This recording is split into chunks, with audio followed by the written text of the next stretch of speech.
Hello and नमस्ते दोस्तों, मैं हूं अनीता। स्वागत है आपका मेरे नए वीडियो में। आई होप मेरे सभी फ्रेंड्स बहुत अच्छे होंगे। आज के इस वीडियो में मैं अपने काम के साथ साथ आप लोगों के साथ कुछ ऐसे टिप्स शेयर करूंगी जिसे मैं फॉलो करती थी, अभी भी करती हूं, जिससे मेरा पूरा दिन बहुत ही प्रोडक्टिव रहता है और मैं अपने लिए भी टाइम निकाल पाती हूँ। आज मैं आप लोगों के साथ कुछ ऐसे टिप्स देने जा रही हूँ जो आपके डेली रूटीन में शामिल हो गए तो आपके काम को बेहद आसान बना देंगे और आपको लगेगा आपके पास कितना समय है, आप अपने उस समय को अपने लिए भी यूज़ कर सकते हैं। आज अधिकतर महिलाएं हम सब यही गलती कर रहे हैं कि दिन भर हम काम में व्यस्त रहते हैं। थोड़ा-सा आलसपन करने के कारण हमारे दिन भर का रूटीन गड़बड़ा जाता है और हम अपने लिए समय ही निकाल नहीं पाते हैं। हम अपनी सेहत का ध्यान भी नहीं रख पाते हैं और न ही अपने लिए कुछ विशेष कर पाते हैं। तो चलिए आज मैं आपको बताती हूँ कुछ ऐसे टिप्स जिससे आप अपने काम को झटपट निपटाएंगी भी और अपने लिए समय निकाल पाएंगी। चाहे वो आपका कोई शौक हो, चाहे या अपनी सेहत की देखभाल करना हो, या अपने लिए पार्लर वगैरह जाना हो, या अपने लिए कोई मेंटेनेंस रखना हो, उन सब के लिए आपको प्रॉपर समय मिल जाएगा। सबसे पहली टिप्स है कि रात को आप आपका किचन का जो भी काम होता है उसे अच्छे से समेट के और अच्छे से साफ़ सुथरा करके ही सोइए। जब इस तरह से आप रात को ही चीज़ों को अच्छे से अपने किचन को साफ़ सुथरा करके सोएंगे तो दूसरे दिन उठने पे आपको एक दिन पहले के काम पेंडिंग में दिखेंगे नहीं। और साथ में रात को ही आप एक दिन पहले ही सोच लीजिए, क्लियर अपने माइंड को कर लीजिए कि कल के दिन आपको क्या नाश्ते में बनाना है या क्या खाने में बनाना है। इससे क्या होगा कि जब दूसरे दिन आप उठेंगे और किचन में जाएंगे तो आपका माइंड एकदम क्लियर रहेगा कि आज के दिन हमें ये नाश्ते में बनाना है या ये टिफ़िन के लिए बनाना है। तो उस दिन उठने पे आपको आधा 1 घंटा ये सोचने में नहीं जाएगा कि अभी हमें ये सब काम करना है, या सोचने में दिमाग खराब हो जाए, तो फटाफट हम उन कामों में लग जाएँगे। यहाँ पे सुबह के 11 बज रहे हैं। सुबह के 11 बजे तक पूरा मेरा जो भी 80% घर का रेगुलर वाले रूटीन होते हैं, जो भी काम साफ़ सफाई, झाड़ू पोछा, नहाना धोना, पूजा पाठ, नाश्ता, सब कुछ हो गया है। लेकिन बेडरूम का जो ये बेडशीट्स थे ये मुझे चेंज करना था। जैसे एक बेडरूम में बेटा सोया हुआ था, एक बेडरूम में हस्बैंड सोए हुए थे, तो मैंने बेडशीट तो नहीं चेंज किया था। झाड़ू पोछा सब कुछ मैंने कर लिया था। तो वो जब अब उठे हैं नाश्ते के लिए, तो यहाँ पे मैं दोनों बेडरूम के बेडशीट चेंज कर ले रही हूँ। और यहाँ पे मुझे एक कमेंट ये आया था कि दीदी आप आपके बेडशीट कहाँ से लेती हैं? तो मोस्टली मैं सभी मेरे बेडशीट में मतलब लोकल मार्केट से ही लेती हूँ। लेकिन आपने जो मेरे पहले वाले बेडरूम में आपने बेडशीट देखा मैंने चेंज किया, वो वाला और ये वाला दोनों मैंने ऑनलाइन ही लिया था। आई थिंक मीशो पे से ही लिया था या फ्लिपकार्ट से, मुझे ध्यान में नहीं है। लेकिन अच्छे साइज़ में है, अच्छी क्वालिटी में ही हैं। अब मैंने सोचा है कि और 2-4 मैं ऑनलाइन ही बेडशीट मँगाऊँगी। जैसे पहले जब हम कभी ट्राई नहीं करते, हमें पता नहीं रहता है, तो पता भी नहीं चलता कि कैसी क्वालिटी आएगी, क्या होगा। जब 1-2 मँगा लेते हैं तो ज़्यादा समझ में आता है। तो ये दोनों ही मैंने मतलब ऑनलाइन मँगाया था। इसके अगर लिंक आप लोगों को चाहिए तो मैं टैग कर दूँगी, आप चेक कर सकते हैं। हाँ, ये वाला भी जो मैं ओपन करके अब बिछा रही हूँ, इसे भी मैंने ऑनलाइन ही मँगाया था। मतलब 3-4 मैं अभी काफ़ी दिनों से मैं ऑनलाइन मैंने बेडशीट खरीद लिया है। और ये सब बेडशीट में देखिए इस तरह से छोटे-छोटे मुझे पिलो भी मिले थे, मतलब पिलो कवर ही नहीं, पिलो भी मिले थे। तो इस तरह से ये अच्छे हैं और इसके जो मतलब पिलो हैं वो भी आप देख सकते हैं, इस तरह से स्पॉन्जी सा थोड़ा-सा होता है। तो अच्छी क्वालिटी में है और अच्छे प्राइस में भी मिल गया था मुझे। नेक्स्ट पॉइंट है कि आप सुबह थोड़ा-सा जल्दी उठिए। इस बात को आप ज़रूर मानते होंगे कि अगर दिन की शुरुआत जब अच्छी होती है, तो आप अपने आप को एनर्जी से भरपूर पाते हैं और मन शांत रहता है। और जितना हमारा मन शांत रहता है, उतना ही बेहतर तरीके से हम काम कर पाते हैं। तो सुबह जितने बजे भी आप उठते हैं, उससे 1 घंटा पहले सिर्फ़ आप उठ जाइए। थोड़ा देर अपने, जैसे आपकी बालकनी हो या आपके सोसाइटी में गार्डन हो, तो थोड़ा-सा वॉक करके आ जाइए या घर में ही थोड़ा-सा एक्सरसाइज कर लीजिए। इस तरह से जब हम करते हैं तो हमारा जो मन होता है वो भी शांत रहता है। हम एनर्जी से भरपूर मतलब हमारे अंदर भर जाती है और हमारा मन इसलिए शांत रहता है कि हमें पता रहता है, हम रात को ही डिसाइड करके सोते हैं कि हमें सुबह उठने पे क्या नाश्ता बनाना है, क्या बच्चों या हस्बैंड के टिफ़िन के लिए बनाना है। तो हमें किचन में जाके फिर ये सोचना नहीं है कि अभी हमें खाने में या नाश्ते में या लंच में क्या बनाना है, बच्चों के लिए टिफ़िन में क्या बनाना है। ये सब चीज़ें हमारे माइंड में क्लियर है तो हम फटाफट उसी तरह से किचन में जाने पे जब हम चाय रख देंगे बनने के लिए, चाय बनते बनते उतने देर में हम तैयारी कर लेंगे, नाश्ता बनाने का, टिफ़िन में क्या बनाना है उसकी तैयारी कर लेंगे। इस तरह से हमारे टाइम का मतलब यूज़ होता है, मिसयूज़ नहीं होता है। अगर हम रात को सोच के नहीं सोते हैं तो सुबह उठने पे, किचन में आने पे पहली बात तो हम समझ ही नहीं पाते हैं कि हमें अब क्या बनाना है, क्या चीज़ हमारे किचन में है या नहीं है। तो ये सब देखने में, सोचने में हमारा मतलब एनर्जी वेस्ट होती है, हमारा टाइम बर्बाद होता है। तो इस तरह से जब हम करेंगे तो हमारे टाइम की बचत होगी और हम फटाफट फिर कामों को कर पाएँगे। यहाँ पे देखिए मैं किचन में आ गई हूँ। किचन में नाश्ता वाश्ता होने के बाद इस वाले प्लेटफॉर्म पे सब आपको मेरा पसारा दिख रहा है। ये सब मेरे मतलब वीकली प्लानिंग वाले जो काम होते हैं वो हैं। जैसे मंडे को मेरी पूजा हुई थी, उसके बर्तन रह गए थे तो वो भी मुझे धोना था, रह ही गया था। उसी के साथ यहाँ पे मैं अभी संडे को हम गए थे, जो मैंने बीच में दिखाया था, मैं गिफ्ट लाई थी जो 2 मेरे फ्रेंड्स के यहाँ जाना था। तो एक फ्रेंड के यहाँ, वो जैसे यहाँ के गाँव के प्रॉपर हैं, तो उनकी खेती बाड़ी बहुत सारा है, तो उन्होंने इतनी सारी चीज़ें अपने खेती का दे दिया था कि वो सब भी मुझे अच्छे से संभाल के रखना था। तो कड़ी पत्ता इतना ज़्यादा मतलब मैंने थोड़ा सा मांगा था तो उन्होंने इतना दे दिया कि उसे भी मुझे मतलब अच्छे से स्टोर करके रखना था। तो स्टोर करने के लिए मैंने एक दिन पहले ही उसे धो के वॉश करके इस तरह से टॉवल पे ही पूरा मैंने कड़ी पत्ते को फैला दिया था। और यहाँ पे फिर दूसरे दिन उसे मैं माइक्रोवेव में 1.5 मिनट के लिए उसे ड्राई कर ले रही हूँ, ड्राई रोस्ट कर ले रही हूँ। इस तरह से करने पे कड़ी पत्ता बहुत मतलब अब इतना कड़ी पत्ता मेरा साल भर आराम से चल जाएगा। मुझे साल भर अब कड़ी पत्ता मार्केट से लाना ही नहीं पड़ेगा। जैसे अभी बारिश के टाइम भी कड़ी पत्ता फ्रेश वाले लाओ तो वो मतलब थोड़े दिन में ही, 4-5 दिन में ही ख़राब हो जाते हैं। तो मैं इसी तरह से स्टोर करके रख देती हूँ। आप आवाज़ से सुन के समझ सकते हैं कि कितना मतलब क्रिस्पी हो गया है और इसका जो फ्लेवर होता है, खुशबू होता है, वो बिल्कुल ही मतलब जाता नहीं है। तो इसी तरह से मैं कड़ी पत्ता को स्टोर करके रख देती हूँ। और अगर आपके घर में माइक्रोवेव ना हो तो आप उसे कढ़ाई में भी मीडियम फ्लेम पे इस तरह से कड़ी पत्ता को आप ड्राई रोस्ट करके स्टोर करके रख सकते हैं। तो देखिए बहुत अच्छे से ये ड्राई रोस्ट हो गया है और इस तरह से अब इतना सारा जमा हो गया है कि मैं साल भर अब मुझे कड़ी पत्ता लेना नहीं पड़ेगा। थोड़ा सा इसमें से फ्रेश रख दे रही हूँ 2-4 दिन यूज़ करने के लिए और बाकी इस तरह से कांच के कंटेनर में इसे जब स्टोर करके रखते हैं तो काफ़ी दिन तक ये फिर चल जाते हैं। और यहाँ पे देखिए मूंगफली मैंने आधा तो छील के हमने रख दिया है, लेकिन अभी भी आधा इतना पड़ा है तो इसे थोड़ा सा पैक मतलब ये बैग में से निकाल के रखूँगी, नहीं तो ख़राब हो जाएगा। जैसे फ्रेंड ने इतने मतलब प्यार से दिया है और चीज़ें जब हम यूज़ नहीं करें उसे ख़राब करके फेंक दें तो उसका कुछ मतलब नहीं होता है। अगला पॉइंट है कि हम दूसरों का देख के अपने लिए बहुत सारी टू डू लिस्ट बना लेते हैं जो कि हमारे कैपेसिटी से बाहर होता है। हमें अपनी कैपेसिटी को देख के ही अपने कामों को मतलब टू डू लिस्ट बनाना चाहिए। हम कितना काम कर सकते हैं, हमारे अंदर कितनी एनर्जी है, उसी हिसाब से जब हम अपनी टू डू लिस्ट बनाएंगे तब हम अपने काम को, अपने घर के पूरे काम को सही टाइम पे निपटा पाएंगे। कोई दूसरी लेडी दिन भर में बहुत सारा काम करती है तो हम भी उसका देख के बहुत सारा काम करने जाएँगे तो हम कुछ भी नहीं कर पाएँगे। पहले आप अपनी कैपेसिटी देखिए, आपके शरीर की ताकत देखिए, उस हिसाब से अपनी टू डू लिस्ट बनाइए। अपने घर की प्रायोरिटी क्या है, किस काम को हमें पहले ख़त्म करना है, कौन-सा काम हम बाद में कर सकते हैं। उस तरह से जब हम करते हैं तो हमारे घर के काम सही टाइम पे और सही वक़्त पे ख़त्म हो जाते हैं।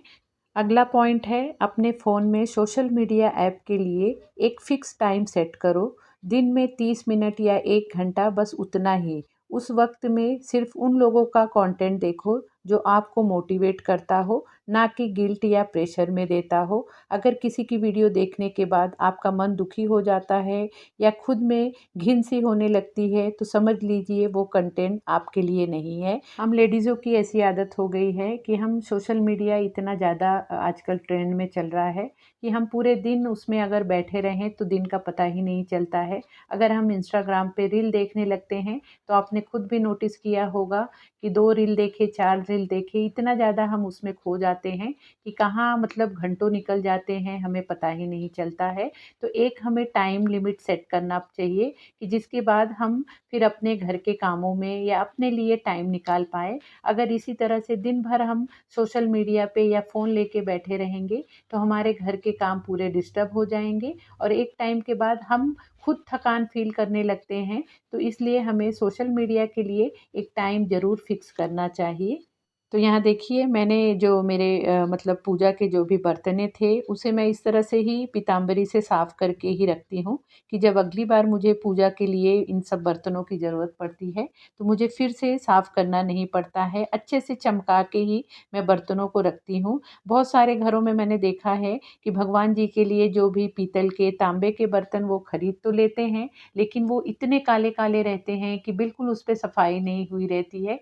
पीतल और तांबे के बर्तन ऐसे होते हैं कि जिसे हम जितना ज़्यादा साफ़ करें तो सोना चांदी से भी ज़्यादा अच्छा चमकता है। तो मैं इसी तरह से बर्तनों को साफ़ करके और तुरंत के तुरंत उसे ड्राई कपड़े से पोंछ के ही रखती हूँ। अगर उसे हम गीला ही रख दें तो आप देखेंगे कि उसमें पानी का दाग लग जाता है और वो जैसे उसका कलर भी चेंज हो जाता है। तो मैं इसी तरह से अच्छे से उसे ड्राई करके रखती हूँ और जो मेरे छोटे-छोटे डेली यूज़ के बर्तनें हैं, भगवान के भोग के बर्तनें हैं, दिया-विया है, वो मैं इस तरह से मेरे मतलब ड्रॉवर के एक बास्केट बना रखा है, उसमें ही सभी चीज़ों को रखती हूँ और जो बड़े बर्तनें हैं, उसे मैं अलग से इस तरह के बास्केट में रख देती हूँ।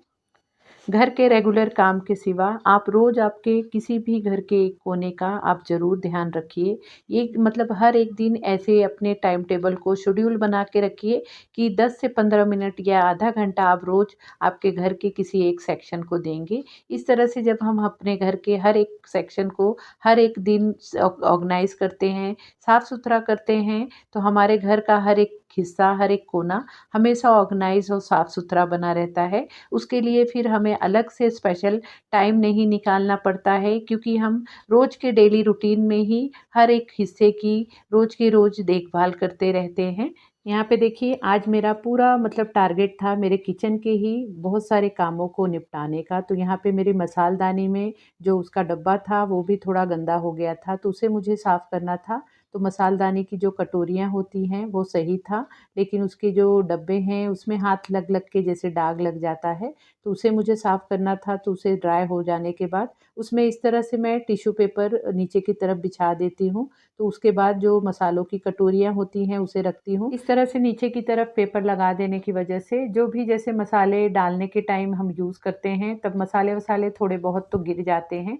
तो वो नीचे गिरने से डब्बे खराब होने का चांस हो जाता है, मसालदानी जल्दी गंदा होने का चांस होता है। तो इस तरह से पेपर लगाने की वजह से फिर मुझे रेगुलर में सफाई नहीं करनी पड़ती है। जब भी जैसे दिल किया तो सिर्फ़ पेपर को चेंज कर लेती हूँ और जब डब्बा बहुत ज़्यादा गंदा हुआ रहता है, दाग-वाग ज़्यादा लग जाता है तो उसे फिर मैं 2 हफ्ते के बाद ही उसे साफ़ करती हूँ। और यहाँ पे मेरा जो प्याज़ और आलू रखने वाला ये बास्केट है, ये भी गंदा हो चुका था और मतलब सब्ज़ी मुझे लानी थी, सब्ज़ियाँ भी ख़त्म हुई थी तो इसे भी मुझे साफ़ करके मैंने इसे कल रात को ही रख दिया था। ये अच्छे से ड्राई हो चुका है, तो मैं सोची थी आज जाके सब्ज़ी लाऊँगी। उसके पहले ही जब कल हम संडे को गए थे मेरी फ्रेंड के घर पे तो उन्होंने इतना सारा प्याज़ भी दे दिया था उनके खेत का ही, तो उसे भी मुझे रखना था। तो मैंने यहाँ पे जो भी थोड़ा बहुत ही अभी मेरे पास आलू पड़ा है तो उसे रख दे रही हूँ और इस तरह से मैं बास्केट में नीचे की तरफ जैसे न्यूज़पेपर हुए या इस तरह से जो पुराने कैलेंडर पिछले साल के हैं, उसके पेपर का भी मैं यूज़ कर लेती हूँ। इस तरह से रखने की वजह से फिर जैसे प्याज़ में से छिलके-विलके निकलते हैं, तो वो बास्केट पूरा गंदा नहीं होता है और अभी बारिश के टाइम जैसे छिलके-विलके भी गंदे रहते हैं, तो वो पूरा दाग बास्केट में लगने का चांस होता है। तो इस तरह से पेपर बिछा देती हूँ, तो मुझे बास्केट को बार-बार धोना नहीं पड़ता है। हर 2 हफ्ते के बाद ही मैं इन बास्केट को अच्छे से साफ़ करती हूँ। तो यहाँ पे देखिए बहुत सारा मतलब 3-4 किलो के लगभग मेरी फ्रेंड ने यहाँ पे प्याज़ दे दिया है, तो इसे भी रखना है और अच्छे से इसे ऑर्गनाइज़ करके रखूँगी, तो काफ़ी दिन तक प्याज़ फिर अच्छे से चलेंगे। लास्ट और सबसे मेन पॉइंट है कि जितना हम अपने घर को, अपने घर के मेंबर को, अपने बच्चों को, अपने पति का ध्यान देते हैं, उतना ही हमें अपने ऊपर भी ध्यान देना है। जब हम अपने ऊपर ध्यान देंगे, तब हम अपने घरवालों पे भी उतनी अच्छी तरह से ध्यान दे पाएँगे। मुझे ऐसे लगता है कि मेन हमारे घर का जो इंजन होता है, वो हम ही होते हैं, हम घर की औरतें ही होती हैं। अगर इंजन ही खराब हो जाएगा, तो पीछे के डब्बे कैसे चलेंगे? मेरे घर पे तो मेरे हस्बैंड कहते हैं कि तू ही हमारे घर की इंजन है। अगर तू आगे-आगे दौड़ती है तब हम तेरे पीछे-पीछे चल पाते हैं। अगर तू ही मतलब जैसे किसी दिन मैं बीमार हो जाती हूँ, तो उनको सबका उनका मतलब उनकी खुद की उन लोग की भी एनर्जी जैसे डाउन हो जाती है, उनका मूड ऑफ हो जाता है। तो अपने घर को हमेशा मतलब खुश और सुखी देखने के लिए आपको अपनी भी उतनी ही केयर करनी चाहिए। हम औरतों की आदत होती है कि हम मतलब अपने घर के और अपने घर के मेंबरों के ऊपर इतना ध्यान देने में खो जाते हैं कि अपने ऊपर ध्यान नहीं देते हैं। लेकिन हमें अपने ऊपर भी उतना ही ज़्यादा ध्यान देना चाहिए, तब हमारा घर हमेशा सुख समृद्धि से भरा रहेगा और हमेशा हमारे घर का भी वातावरण अच्छा रहेगा। तो यहाँ पे देखिए सभी चीज़ों को ऑर्गनाइज़ करने के बाद आज थोड़े बहुत डब्बों में जैसे राशन पानी भी ख़त्म हो गया था, तो वो भी फिल करना है। महीने का राशन तो मैं ला के ही रखती हूँ, लेकिन थोड़े-थोड़े जैसे राशन ख़त्म होते रहते हैं तो उसमें फ़िल करती रहती हूँ। मेरी एक मतलब जब हम बॉम्बे में रहते थे, तो मेरे हस्बैंड की फ्रेंड की एक मम्मी थी, उनके साथ हमारा बहुत अच्छा रिलेशन हो गया था। वो कहते थे कि जो घर की असली लक्ष्मी होती हैं, वो अपने रसोई घर को कभी भी खाली नहीं होने देती हैं। हमें कभी भी अपने घर का जो भी अनाज, राशन पानी होता है, उसे एकदम निल करके ही मार्केट से लाना नहीं चाहिए। हमारे घर में हमेशा धन-धान्य इतना हमारे किचन में भरा रहना चाहिए कि जब भी हमें ज़रूरत हो, तो हमें तुरंत मतलब मार्केट ना भागना पड़े। हमारे घर में इतनी राशन पानी हमेशा रहना चाहिए कि कोई भी अगर अचानक से आ जाए या हम ही कुछ खाना-पीना बना रहे हैं, तो वो चीज़ें एकदम ही ख़त्म करके और फिर हम वो लाने जाएँ, तो वो चीज़ बिल्कुल अच्छी नहीं होती है। तो एक जो मतलब लक्ष्मी का रूप होती हैं घर की औरतें, उनका यही लक्षण होता है कि वो अपने घर के किचन को कभी भी खाली होने नहीं देती हैं। तो यहाँ पे जो भी चीज़ें मेरी फ़िल करनी थी उसे फ़िल कर ले रही हूँ। साथ में मेरा मूँगफली भी ख़त्म हो गया था। मैं इस तरह से शेंगदाने को रोस्ट करके ही रखती हूँ, जब भी किसी चीज़ में ज़रूरत होती है, तो उसे फिर ले मतलब डालने में ईज़ी पड़ता है, नहीं तो उसे उस टाइम पे भूनो, फिर डालो तो उसमें काफ़ी टाइम चला जाता है।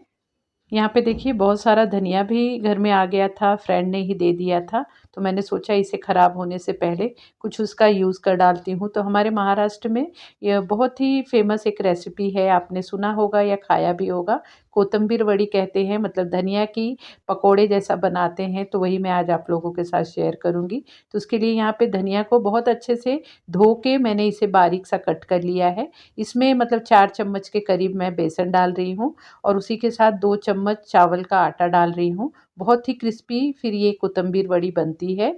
इसके साथ मैंने यहाँ पे हरी मिर्च, अदरक, लहसुन और जीरे का इस तरह से दरदरा सा पेस्ट बना लिया है। इसे आप ज़रूर डालिए, इसी से ये जो हम वड़ी बना रहे हैं इसमें फ्लेवर आता है, टेस्ट आता है, तो इसे डालेंगे। उसी के साथ यहाँ पे थोड़ा-सा धनिया, मिर्ची और हल्दी पाउडर भी डालेंगे और सफ़ेद तिल भी मैं डाल रही हूँ और साथ में नमक डाल के इसे सभी चीज़ों को अच्छे से मिक्स कर लेंगे। धनिया में भी पानी छोड़ता है और ये जो हमने पेस्ट डाला था उसमें भी थोड़ा बहुत पानी है, तो यहाँ पे पानी की ज़रूरत नहीं पड़ेगी और इसी से पूरे अच्छे से ये मिक्स हो जाएगा और एक डो जैसा बन जाएगा।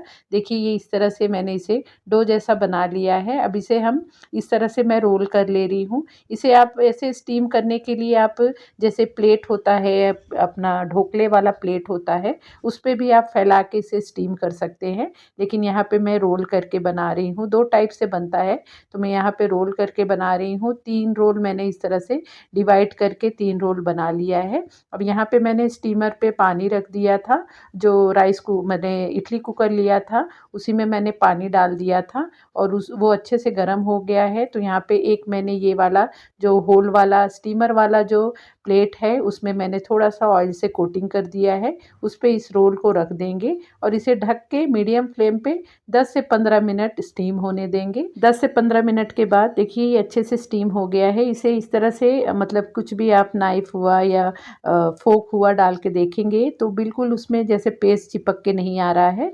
तो इस स्टेज पे आप फ्लेम बंद करके इसे ठंडा होने देंगे और ठंडा होने के बाद इसे इस तरह से पीसेस में कट कर लेंगे। बहुत अच्छे से कट जाता है।